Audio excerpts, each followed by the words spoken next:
Bon dimanche tout le monde. Du coup, on se disait qu'on allait faire un petit chai avec Oda et qu'on allait en profiter aussi pour pouvoir vous inviter dans notre chai et avoir une petite cérémonie du thé ensemble.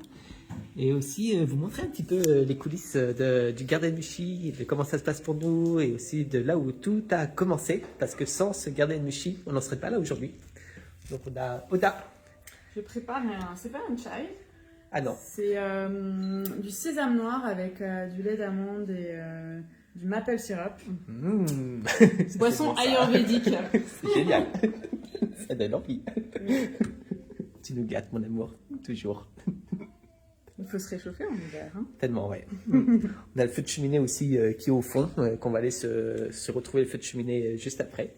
Mais je me disais que j'allais déjà vous faire un petit tour du propriétaire, donc vous montrer un peu le Garden Mushi. Donc le Garden Mushi, c'est notre centre de yoga. On a rénové un vieux corps de ferme qui appartenait à la famille il y a à peu près 3 ans maintenant. Et on a commencé à emménager dedans il y a 2 ans, en 2023. Donc ça a été un peu pour nous une belle construction et révélation. Donc je me disais que j'allais déjà vous commencer par ce tour d'écran. Donc principalement, c'est là où je fais mes lives. Donc on a un peu le salon derrière nous. On a la cuisine ici. Donc vous pouvez voir, c'est un petit peu le style de Oda, c'est d'avoir plein de pots. Donc on a tous les pots disponibles, le vrac qui est ici. Oui, mais c'est parce qu'on achète en vrac, il faut bien mettre dans quelque chose. Donc on a beaucoup de pots. Donc Oda adore les pots. Et une autre passion de Oda aussi, je vais vous montrer, elle a beaucoup de passion Oda, mais c'est d'avoir plein de tasses de thé. Donc là, on a le coin tasse qui est ici. Le coin tasse, mais le coin tisane aussi. Il y a toutes mes herbes médicinales récoltées dans le jardin qui sont là et qui sèchent. Donc Bonjour Cindy, bonjour Julia. Effectivement, on a un petit jardin aussi derrière où il y a quoi? Du romarin, de la verveine, du thym. Du thym, de la sauge. Il y a aussi il y a 3 sortes de thym. On a aussi de la marjolaine, de l'origan. On a de la guimauve. On a de la camomille. On a toutes sortes de menthes aussi, au moins 3-4 sortes de menthes. C'est vrai. J'aimerais bien vous faire découvrir, mais là il pleut, donc je vais pas trop sortir dehors. Non, mais surtout que c'est l'hiver, donc là elles sont en train de dormir les plantes médicinales. Hein. Pour l'instant, il n'y a pas grand-chose. Hein. Il faudra venir au printemps. Beaucoup plus efficace. Mais voilà, il y a un peu le point tisane de Oda. Là, on a notre salon qui est ici, principalement, avec une belle cheminée normande.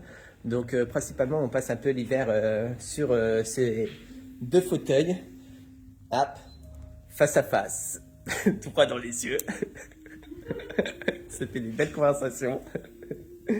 Et aussi, j'aime beaucoup enseigner ici. Moi, c'est un peu mon coin d'enseignement. Donc souvent, je me pose ici pour faire mes classes parce que j'ai le feu de cheminée au dos. Du coup, ça me tient bien chaud. Et je trouve que c'est un beau lieu aussi pour transmettre et pour enseigner. Je fais montrer en haut, vite fait. C'est rangé là-haut, mon amour. Je sais pas. J'avais pas prévu cette visite, donc au moins vous serez dans le vif. Si c'est pas arrangé, c'est de l'authentique. Hein. Donc principalement, on a construit le lieu en fait pour pouvoir accueillir des groupes pour le yoga, pour les retraites, pour les immersions. Donc là-haut, on a un espace couchage, donc qui est capable d'accueillir entre 8 et 12 personnes. Donc on a fait ça de manière en fait le style japonais.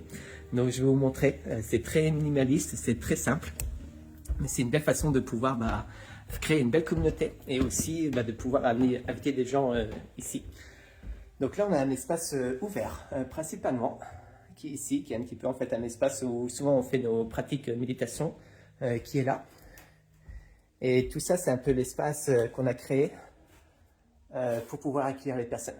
Donc ce qu'on a fait, c'est qu'on a mis des rideaux pour que chacun puisse avoir son espace privé, individuel et personnel.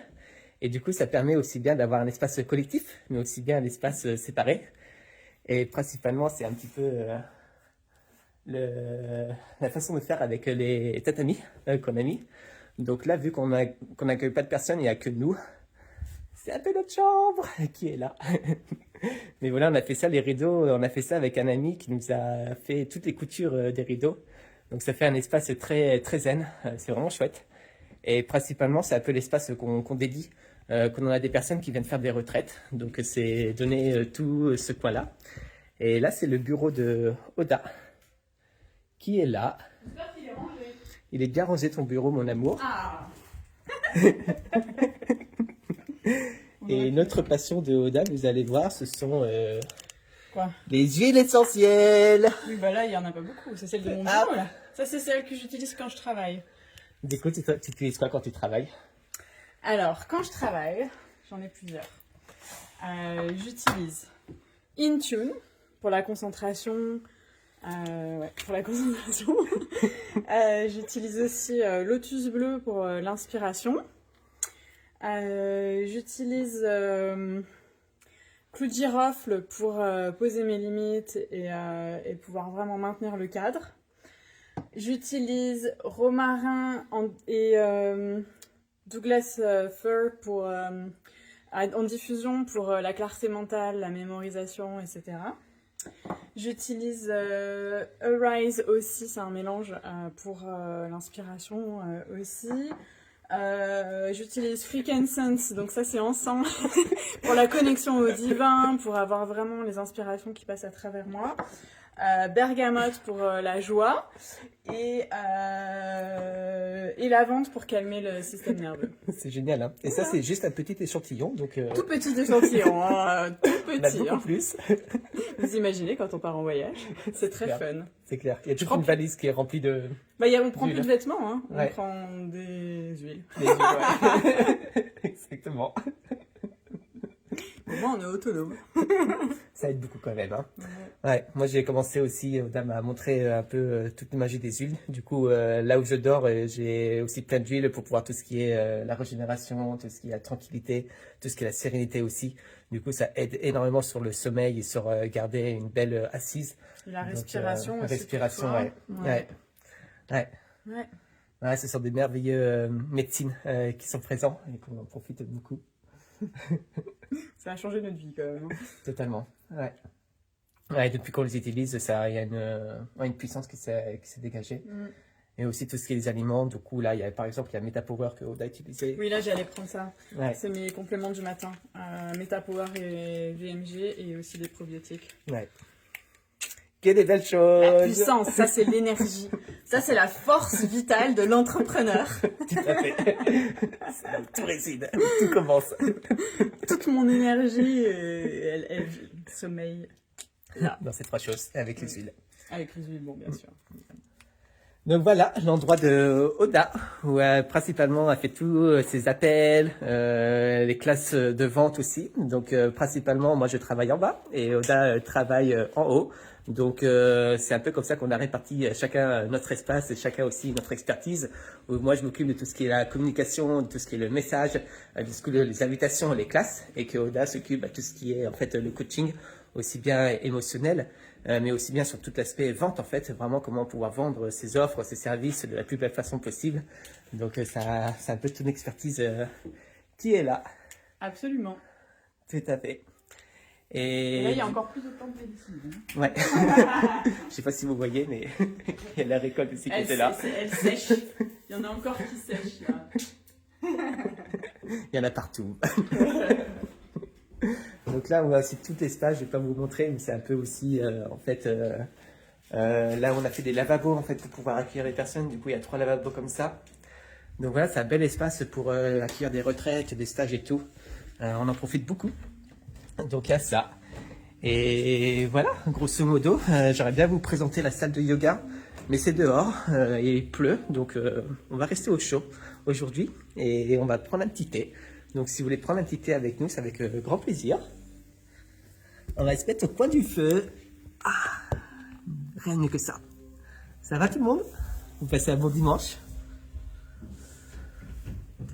Je vais amener le. Yes, carrément. MetaPower, il arrive. Donc pour nous, ça a été vraiment le Garden Nushi qui a été notre moteur pour pouvoir développer notre activité, hein, parce qu'à l'époque, moi j'étais prof de yoga, Oda était dans tout ce qui était le coaching aussi, et on arrivait correctement à pouvoir vivre de notre activité, mais c'est quand on a eu en face de nous l'envie de développer, l'envie de rénover, l'envie de construire, qu'on a dû aller trouver des ressources financières. Et du coup, ça a été vraiment en fait celui-là qui nous a donné cette motivation et cette raison profonde à aller trouver des solutions et à vraiment développer des compétences pour pouvoir de plus en plus vendre nos offres et pouvoir développer une assise financière présente. Donc franchement, on ne serait pas là sans ce lieu. Ça a été en fait une vraie aventure. Donc il y avait aussi bien les hauts où ça nous a donné beaucoup d'énergie pour pouvoir trouver les solutions et pouvoir développer les compétences. Mais on a aussi, quand on est en construction et en rénovation, aussi tous les bas avec les problèmes qu'il y avait eu dans les travaux, avec le problème de chauffage qu'on a eu par exemple, on n'avait pas l'enveloppe pour pouvoir se faire chauffer au bois et qu'on a dû trouver ça en dernière minute. Il y avait aussi après toute la découverte de l'emprunt à rembourser tous les mois qui nous a créé beaucoup de pression. Donc pour moi, c'est ça qui m'a vraiment fait grandir parce qu'avant, j'étais un peu en voyage. Du coup, j'étais passé 7 ans en Asie à enseigner le yoga. Et là-bas, j'étais en mode hippie, genre tout est tranquille, tout est beau, il n'y a aucun souci, c'est genre la belle vie. Et j'avais vraiment en fait pas du tout envie de m'attacher, pas du tout envie de m'asseoir sur un lieu, pas du tout envie d'avoir des obligations, pas du tout envie en fait vraiment d'avoir cette liberté qui était présente. Et en fait, j'avais un peu cette mentalité d'enfant, donc dans le sens où je voulais pas de responsabilité, je voulais pas avoir d'efforts à faire, je voulais avoir tous les champs de possibles ouverts. Mais du coup, en fait, c'était un petit peu, pas d'engagement, pas de responsabilité. Et en fait, le Garden Michi, ça m'a commencé à vraiment créer en moi cette envie de développer des responsabilités, de développer quelque chose qui est beau, quelque chose qui est fort, quelque chose en fait qui est puissant. Et du coup, ça m'a demandé en moi de reconditionner toute cette approche que j'avais par rapport à la liberté et de plus en plus trouver les forces en fait pour pouvoir grandir des projets. Donc ça a été en fait c'est ça qui m'a fait devenir un homme, je crois, c'est la première étape. La deuxième étape, c'est quand j'ai rencontré Oda qui m'a fait devenir un homme.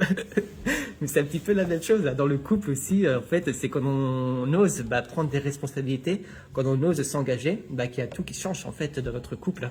Et du coup, pour moi, la rencontre de Oda, c'est ça aussi qui m'a donné envie en fait de vraiment pouvoir dégager une sécurité financière, aussi bien pour moi, aussi bien pour Oda, de pouvoir générer des revenus, de pouvoir aussi prendre soin de notre couple, prendre soin de ma famille, parce que ma famille en fait s'était investie avec moi dans le Garden Michi. Donc ça a été vraiment toutes ces raisons-là qui m'ont poussé à développer cette assise financière. Et ça, mine de rien, c'est pas facile, parce que hier, avec Oda, on était chez une amie.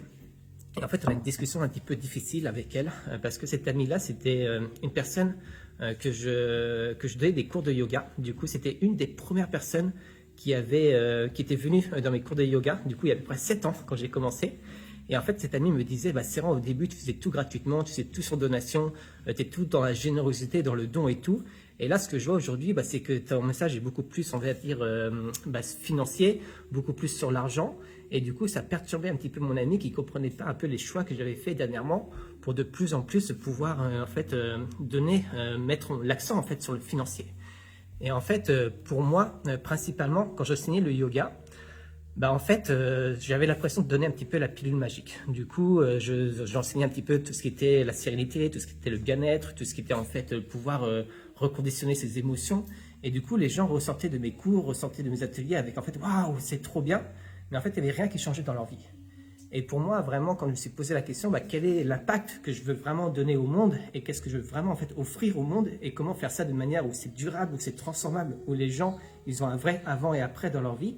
J'ai compris que c'était bien au-delà du spirituel qui est super important, mais c'était aussi de donner les moyens aux gens de pouvoir générer de l'argent, de pouvoir avoir cette liberté financière afin de pouvoir, eux, qu'ils aient le choix de monter des projets, de monter des choses qui sont importantes pour le futur, de pouvoir prendre soin de leur famille, de pouvoir prendre soin de leurs enfants, de pouvoir prendre soin de leur couple, et bien au-delà de ça, de pouvoir commencer en fait à vraiment avoir cette puissance financière pour mener à bien la vie qui est importante pour eux. Et pour moi, ça a été vraiment cette motivation profonde qui m'a poussé de plus en plus à aller du spirituel plutôt vers le financier pour vraiment donner le choix aux gens de mener la vie qu'ils veulent mener. Parce que ce que je disais à mon ami, aujourd'hui, en fait, on a beaucoup de personnes qui ne font pas le travail qu'ils veulent, qui se retrouvent coincés dans une vie qu'ils ne veulent pas, qui préfèrent en fait avoir la sécurité plutôt que le courage de faire les choses qui sont importantes pour eux, qui des fois choisissent un couple parce qu'ils se sentent s'ils sortent de ce couple-là, en fait, ils n'ont pas cette indépendance financière pour pouvoir vivre par eux-mêmes. Ça, c'est souvent le cas en fait des femmes qui des fois restent par défaut avec un compagnon parce qu'ils se disent en fait si je quitte mon compagnon, bah, en fait, je suis en galère financière. Et du coup, il y a beaucoup de personnes qui font des choix par défaut, qui vivent une vie à demi vécue parce qu'ils n'ont pas en fait ce courage impressionnant de tout mettre en œuvre pour réaliser la vie qui est importante pour eux.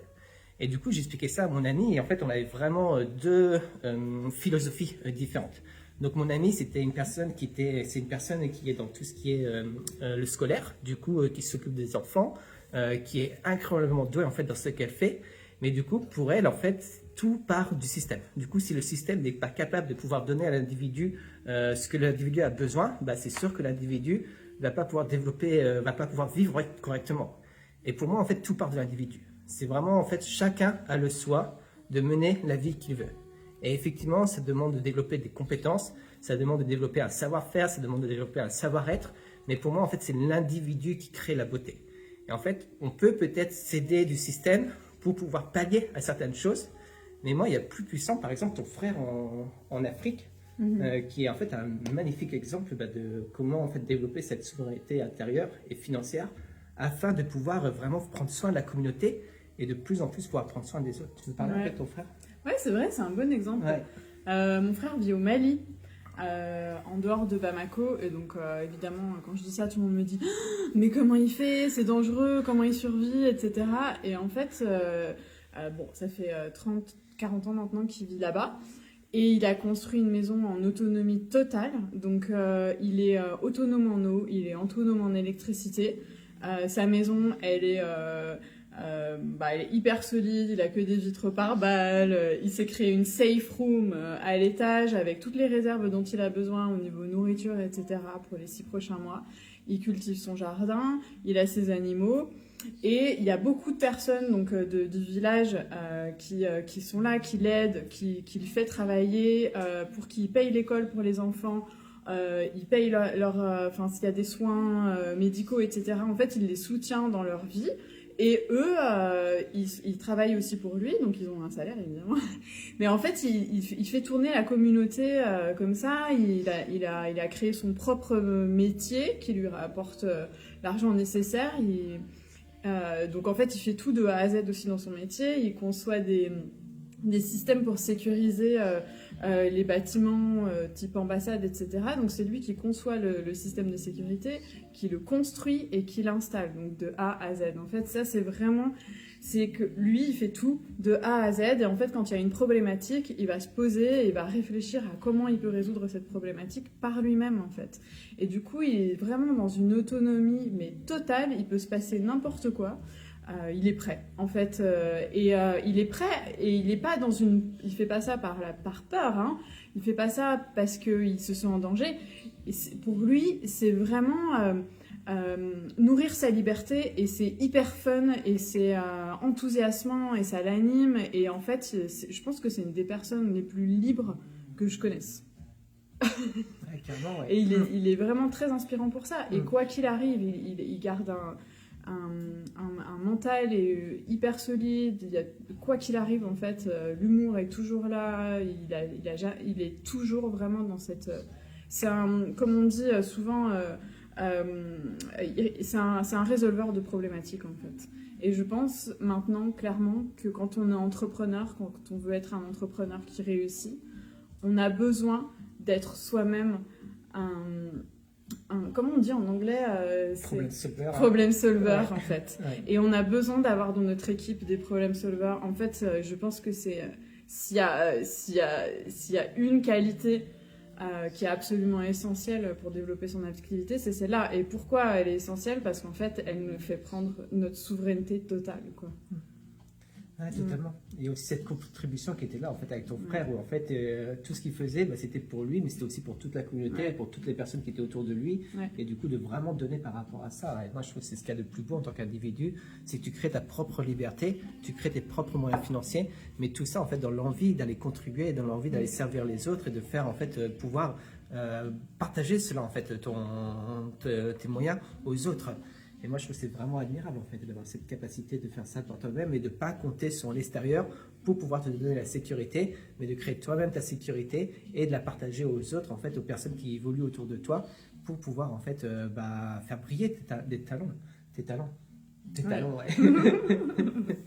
Et nous, c'est un petit peu aussi, c'était ça aussi notre motivation avec le Garden Michi, c'est de pouvoir créer un lieu qui ait cette résilience ici. Du coup, l'autonomie en électricité, l'autonomie en eau, avoir nos propres légumes, notre ferme en permaculture. Parce que pour nous, principalement, là, l'avenir qui arrive, c'est un avenir qui est très incertain. Du coup, il va y avoir les guerres qui arrivent, il y a les crises qui arrivent, c'est tout en train de se chambouler complètement. Et si on compte sur l'extérieur pour pouvoir avoir cette sécurité, on est en train de se mettre un doigt dans l'œil. C'est impossible. Deux doigts. Deux doigts dans l'œil. Mais c'est à nous-mêmes de créer cette sécurité qui est présente, aussi bien au niveau intérieur, au niveau émotionnel, mais aussi bien au niveau financier, pour pouvoir en fait être sûr que quoi qu'il arrive dans le monde extérieur, on a les moyens de pouvoir vivre, on a les moyens de pouvoir partager, on a les moyens de pouvoir grandir, et que ça n'a pas d'impact sur nous. Et je trouve que c'est tellement important aujourd'hui de pouvoir avoir un lieu, aujourd'hui que quoi qu'il arrive dans le monde extérieur, en fait on a notre propre eau, notre propre électricité, notre propre chauffage, nos propres légumes, et en fait on pourra se débrouiller, et on pourra vivre, et on ne pourra pas juste être dans la misère. Mais du coup, c'est ça en fait, c'est ça pour moi la plus belle de l'individu, c'est de pouvoir créer le futur que tu veux, et de ne pas compter à l'extérieur pour créer le futur que toi tu veux. Mais être toi-même ton propre moteur, où tu as les actions, où tu as les moyens pour te mettre en place et pour pouvoir créer en fait le futur qui est important pour toi et de ne pas attendre en croisant les doigts que ça va arriver. Et c'est aujourd'hui le problématique, si on compte sur la retraite par exemple, à mon avis, dans 30 ans, à quel point ça va vite aujourd'hui avec tout ce qui est en train de se passer avec l'intelligence artificielle, avec tout au niveau géopolitique, comment ça bouge, avec les guerres qui sont présentes, mais à quel point tout va vite. Et à mon avis, dans 30 ans, on va vivre dans une société qui est totalement différente qu'aujourd'hui. Mais si toi, aujourd'hui, tu ne mets pas les moyens en place pour pouvoir assurer ton futur, en fait, tu vas être toujours dépendant de l'autre. Et ce que j'ai expliqué un petit peu, en fait, à mon ami hier qui arrive, en fait, sur la retraite et qui est obligé de faire un travail qui est chiant pour elle, qui est lourd pour elle et qui peine, en fait, à finir son travail. Et elle me disait, en fait, Serran, là, j'arrive, comment exprimer ça, en fait, mais que, moi, je vais exprimer, ce que je suis en train de mettre en place aujourd'hui, c'est que quand j'arrive à 65 ans, 66 ans, en fait, j'ai le choix de travailler ou de ne pas travailler. Mais du coup, ça commence aujourd'hui. Ça commence aujourd'hui. Parce que si j'attends encore des années, en fait, avant de vraiment mettre en place les moyens, en fait, il y a plein de choses qui vont se passer et c'est impossible pour moi, en fait, de m'assurer que j'ai la vie que je veux, en fait, dans le futur, si je ne mets pas en place, en fait, les choses aujourd'hui pour pouvoir faire, en fait, que ce soit présent, en fait, dans mon futur.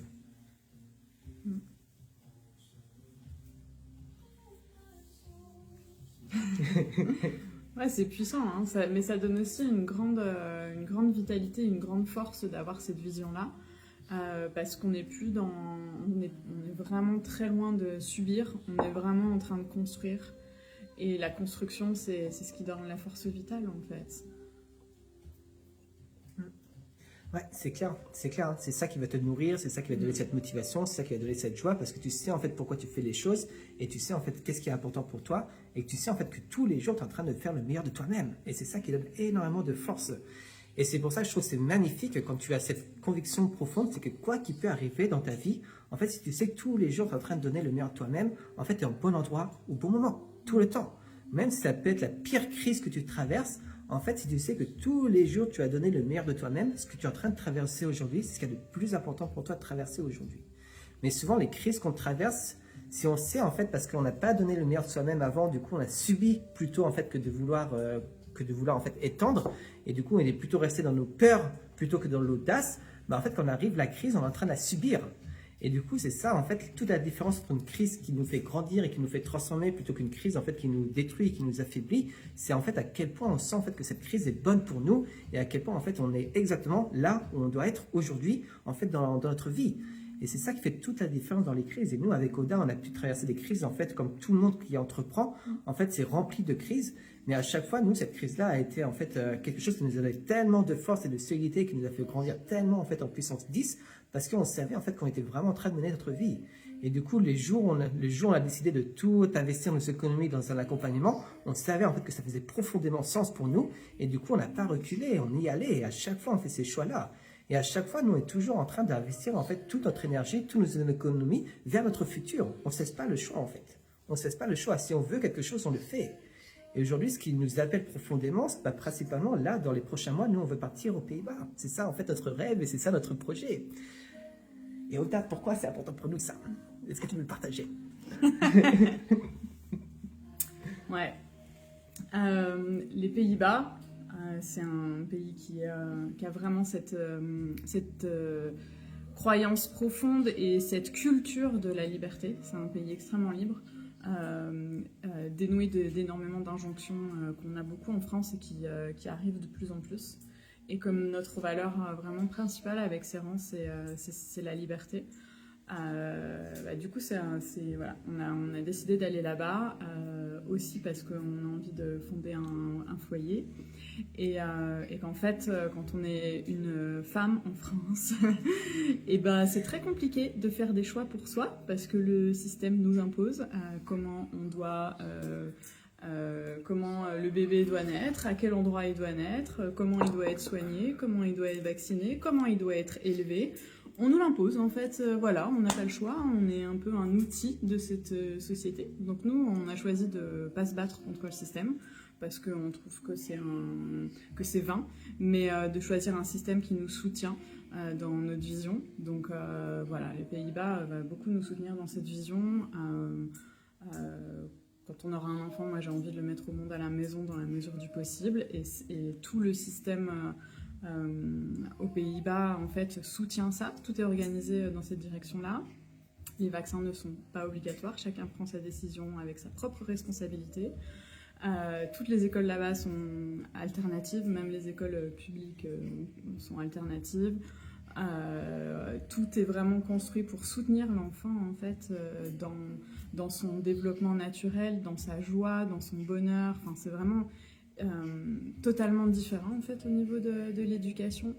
Et ça, c'est ça surtout qui nous a poussé à prendre cette décision, même si on était très atterrés déjà par ce pays-là.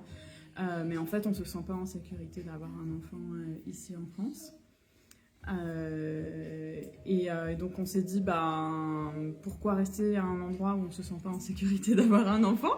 Donc en fait on va se donner les moyens d'aller là où on se sent en sécurité, là où on a envie d'élever notre enfant, là où on a envie de vivre véritablement. Oui, c'est sûr, les Pays-Bas c'est un autre niveau de vie, mais en fait plutôt que se dire mais on n'a pas le niveau de vie, en fait on se donne les moyens d'avoir le niveau de vie qui nous permet de poursuivre nos rêves et aussi de soutenir nos valeurs. Et ça, moi, ça m'empuissance incroyablement. Et ce pourquoi, il est tellement fort, en fait, ça a tellement de sens et c'est tellement une évidence. Évidemment, je dis ça, je critique pas du tout ceux qui font le choix de rester en France, mais pour nous, en fait, c'est vraiment clairement c'est puissant en fait, cette décision, elle a été transformatrice pour nous dans notre détermination, dans la mise en place de nos rêves, dans aussi tout ce qu'on soulève pour réussir, pour rendre ça possible en fait. Et c'est transformateur quand même. Tellement. Et c'est pour ça que le premier exercice qu'on vous a proposé avec Bestseller, c'est vos rêves. Tout part de là.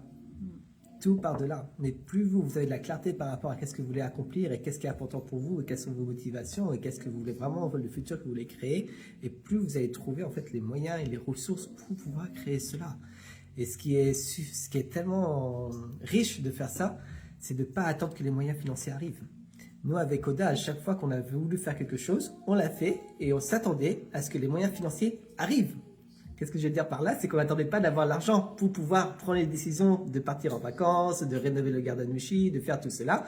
Mais on a décidé de partir en vacances, on a décidé de rénover le Garden Mushi et l'argent arrive. Et ça, c'est quelque chose qui est incroyablement puissant. Mais si tu attends que l'argent arrive avant de commencer à faire tes rêves, si tu attends d'avoir la sécurité financière avant de commencer à investir, si tu attends d'avoir généré de l'argent avant de faire les choses qui sont importantes pour toi, tu vas attendre tous les jours. Toute ta vie, tu vas faire que d'attendre.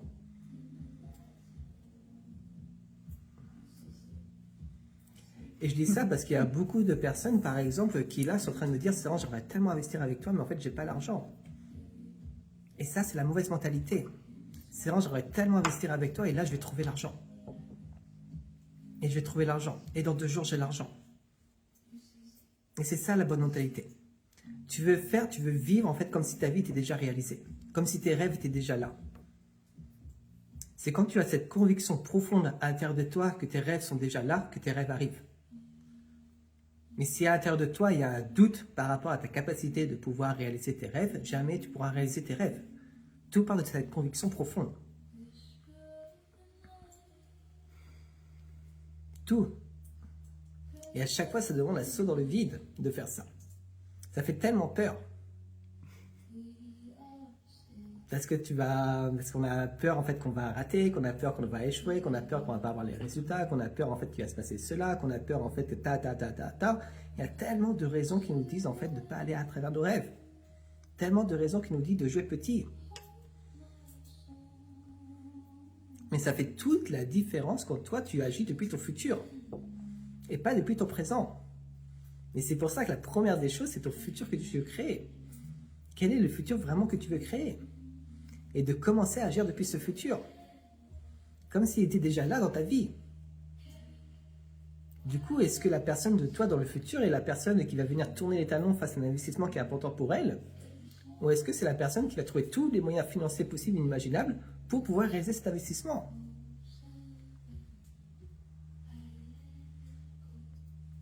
Et c'est ça, quand tu deviens vraiment magicien de la vie et que tu commences à avoir des manifestations qui sont incroyables qui se passent dans ta vie, c'est que tu agis depuis ton futur. Tu n'agis pas depuis tes peurs, tu n'agis pas depuis ton présent.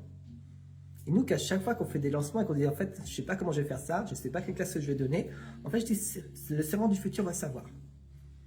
Le servant du futur va savoir. Moi, j'ai juste en fait à publier son live et le servant du futur va savoir ce qui va se passer.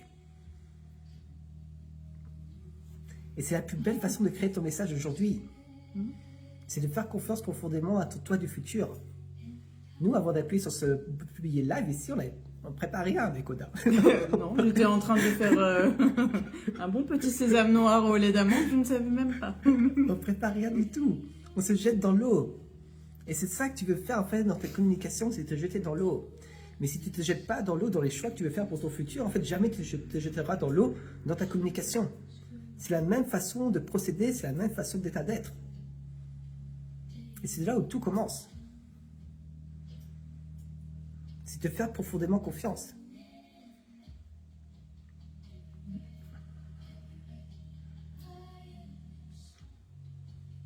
Et du coup, des fois, avec Oda, on se regarde comme ça, parce qu'on n'a rien à dire. On attend juste que l'inspiration arrive et que ça nous repenche. Et du coup, on peut se regarder longtemps comme ça. C'est vrai, des fois, on se regarde longtemps. Oui.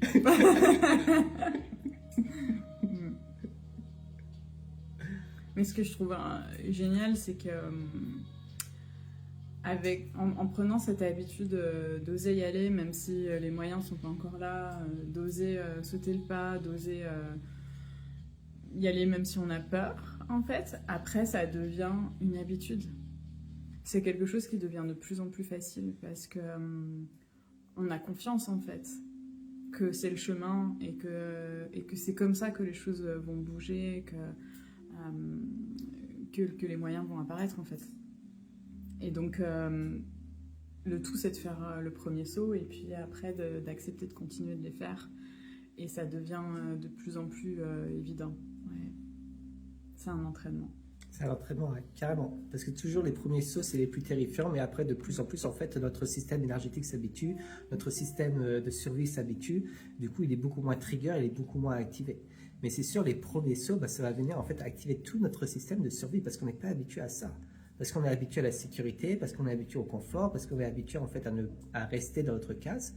Et du coup, à chaque fois qu'on saute dans le vide, en fait, il y a tellement de choses qui s'activent à l'intérieur de nous qui nous dit en fait qu'on est en train de mourir. Et c'est ça, c'est une petite mort en fait, quand on fait ça. C'est vraiment une petite mort. C'est la mort de notre ancien. C'est la mort de nos peurs. C'est la mort de nos doutes. C'est la mort de notre ancienne peau. Du coup, on est toujours en train de faire des petites morts. Mais ça, ces petites morts, vous devez les faire pour toujours aller vers l'identité du futur. Qui est le vous de votre futur. Et le vous de votre futur, c'est sûr qu'il n'a pas les mêmes pensées, les mêmes comportements, les mêmes prises de décision que le vous de votre passé. C'est obligé. Du coup, vous devez faire cette petite mort pour pouvoir en fait naître le vous de votre futur. Et cette petite mort se fait en fait dans la prise de décision et dans le saut de faire les choses en fait comme si elles étaient déjà réalisées.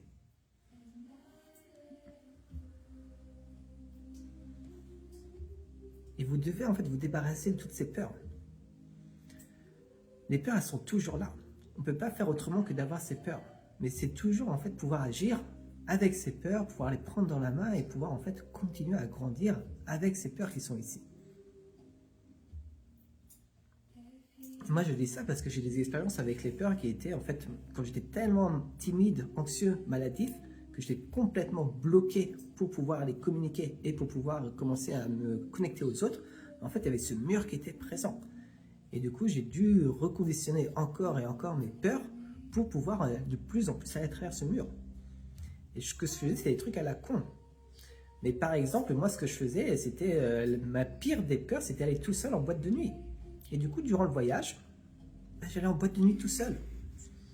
Et c'était horrible. Et j'étais tellement gêné. Et ce qui se passait, j'allais en boîte de nuit tout seul et je commençais de plus en plus en fait à aller me challenger. Et ce que je faisais, je commençais à m'asseoir à des tables d'inconnus. Du coup, il y avait une place de libre, je m'asseyais et les gens me disaient « Qu'est-ce que tu fais ?» Et moi, je ne savais pas quoi répondre, j'étais tétanisé. Du coup, je regardais, je souriais avec eux, en disant « C'est ok, tout se passe bien, on est bien ensemble. » Tu te fais des amis comme ça? Je me suis fait des amis comme ça. Ah ouais, quand même.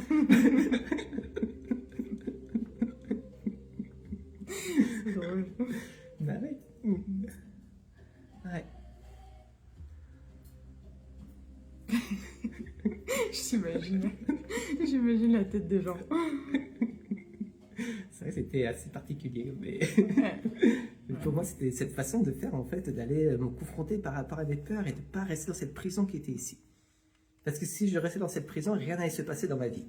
J'allais toujours faire les mêmes choix, j'allais toujours répéter les mêmes expériences, j'allais toujours avoir les mêmes excuses, j'allais toujours les mêmes en fait, façons de faire. Et en fait, j'allais rester bloqué dans ma prison. Et du coup, à un moment, pour pouvoir sortir de ta prison, ça te demande de faire des choix différemment. Ça te demande de faire des prises de décisions différentes. Il n'y a que comme ça que tu sors de ta prison que tu as créée par toi-même.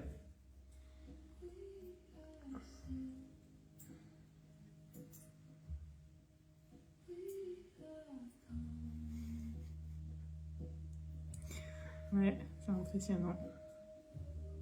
Bravo d'avoir fait ça. Merci, c'est vrai que c'était, j'étais vraiment pas très confortable du tout. Allez, c'est parti. C'est clair. Ouais. Saut dans le vide, quoi. C'est dans le vide toujours. Mhm. Et tu te rends compte que tout se passe bien quand tu fais ça.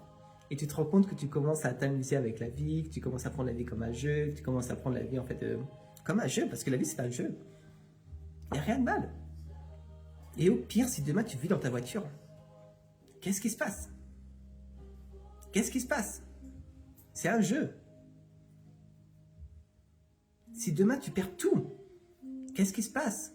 C'est un jeu. Et c'est pour ça que je dis, en fait, tu peux vivre les pires crises dans ta vie quand tu sais profondément que tu suis ce qui t'appelle le plus. En fait, tu es toujours au bon endroit.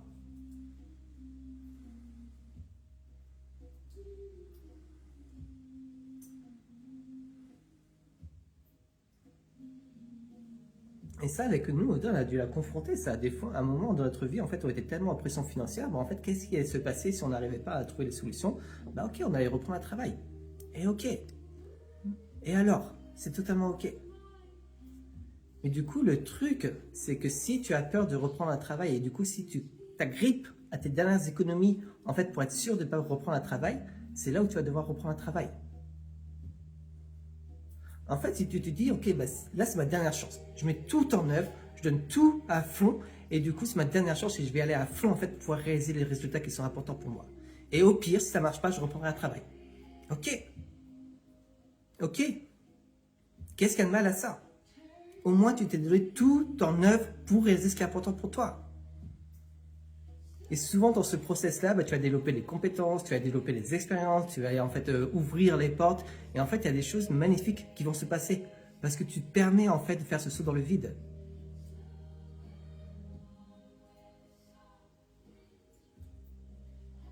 Et nous, c'est un petit peu la mentalité qu'on a aujourd'hui. Hein. On met tout en œuvre en fait pour réaliser le futur qui est important pour nous. Et si on se plante, bah ok, on se plantera. Il n'y a rien de mal. On trouvera les solutions. Parce que quand on fait ça, on développe en fait cette résilience, on développe cette capacité de faire des actions, on développe cette capacité de pouvoir décider, et du coup on développe plein de choses à l'intérieur de nous qui sont tellement précieuses. Et indispensable pour un entrepreneur. Et indispensable pour un entrepreneur.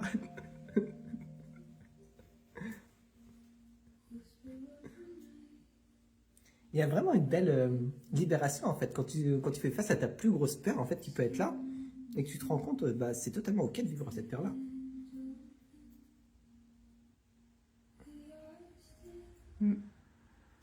Plus avoir peur de ses peurs. Bah ouais. C'est vrai.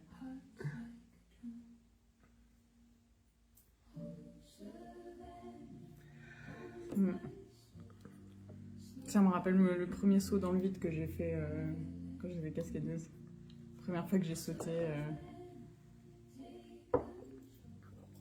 il y avait 10 mètres de hauteur d'un pont en plein hiver, il faisait moins 15. La pire situation quoi. La pire situation. Et c'était la première fois que j'avais jamais sauté en hauteur et j'avais le vertige en plus. Mais bon, j'étais cascadeuse, donc il fallait que... Voilà, j'avais été embauchée pour ça, hein, pour sauter d'un pont. Et en fait, bah forcément, c'est tétanisant, quoi. Il y a beaucoup de peurs qui apparaissent. J'avais vraiment la peur vitale, en fait. La peur de... Bah, si je ratais mon saut, c'était ma vie, en fait, que je mettais en danger. Donc il a vraiment fallu que je travaille sur ces peurs, que j'accepte ces peurs. J'ai énormément visualisé cette chute. Je me suis entraînée physiquement sur 1 mètre de hauteur pour vraiment intégrer le mouvement exact que je devais faire, parce que c'était une chute qui était assez complexe quand même. Parce qu'en fait, un pont, il y a aussi le bas du pont. Et donc en fait quand on saute il faut vraiment faire attention à ne pas se prendre le rebord du pont, donc il fallait en plus je sautais de dos, donc ce qui était encore plus complexe, donc du coup j'avais un pivot à faire, donc en fait c'était assez complexe et c'était ma première chute, et quand à 4h du matin à moins 15 degrés je suis arrivée au-dessus du pont et que le régleur cascade qui était en bas m'a dit je compte jusqu'à 3, à 3 tu sautes. Là en fait il y a un choix, le choix de faire demi-tour, hein, j'y ai pensé, je me suis dit mais quelle idée Oda, pourquoi tu mettrais en danger ta vie en fait, tu juste arrête, casse-toi et tout va bien se passer, il n'y a pas de honte. Et puis il y a l'autre partie de moi qui m'a dit non j'y vais, et en fait à partir du moment où je me suis dit non j'y vais et où il a commencé à compter, mon cerveau s'est littéralement arrêté, il n'y avait plus aucune pensée, il y avait juste le focus, la concentration et l'instant présent. Et en fait, ça a été une magnifique chute. Le mouvement, je l'ai fait parfaitement. J'ai pris beaucoup de plaisir à le faire. Je l'ai refait une 2e fois derrière.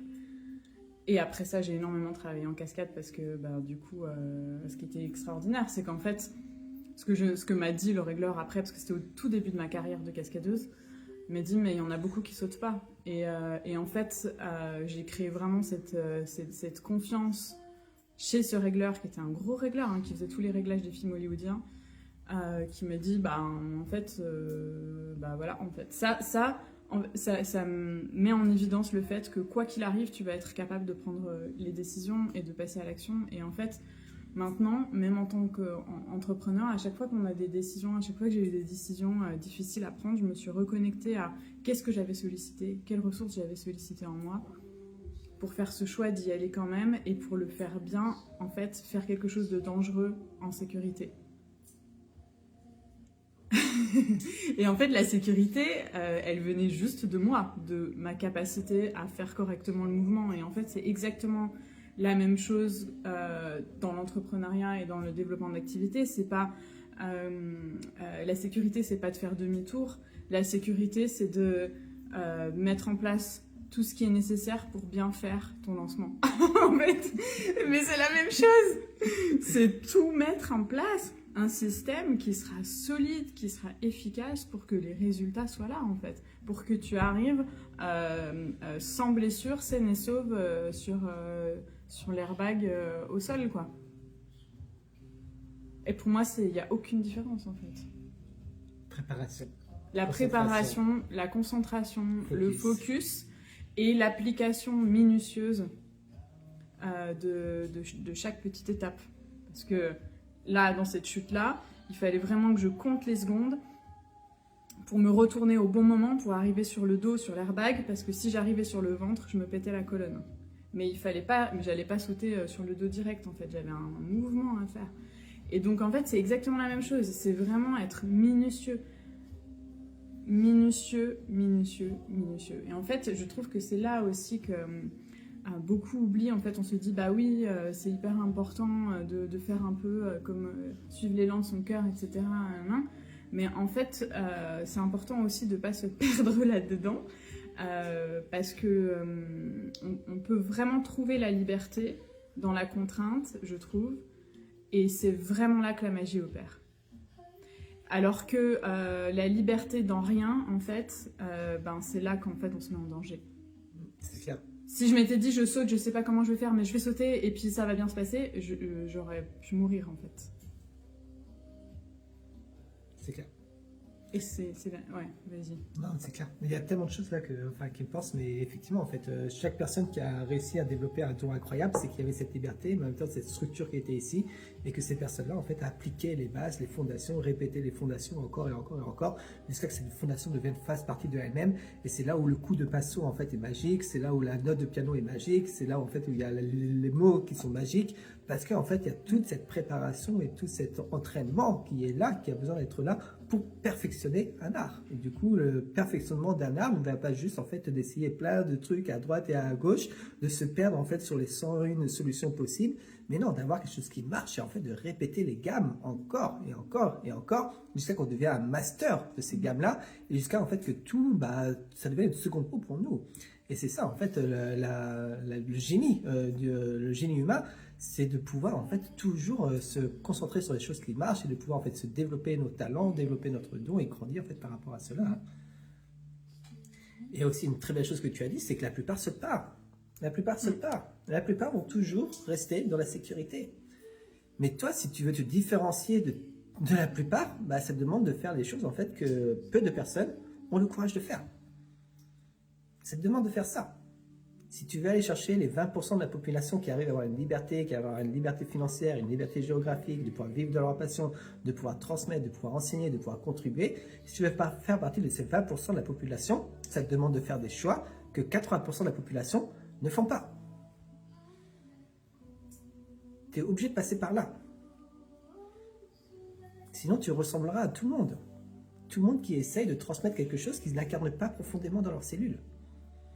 Tout le monde qui essaye d'incarner, de transmettre l'abondance alors qu'ils vivent dans la pauvreté, de transmettre la beauté de l'être humain alors qu'en fait ils ont plein de peur à l'intérieur d'eux.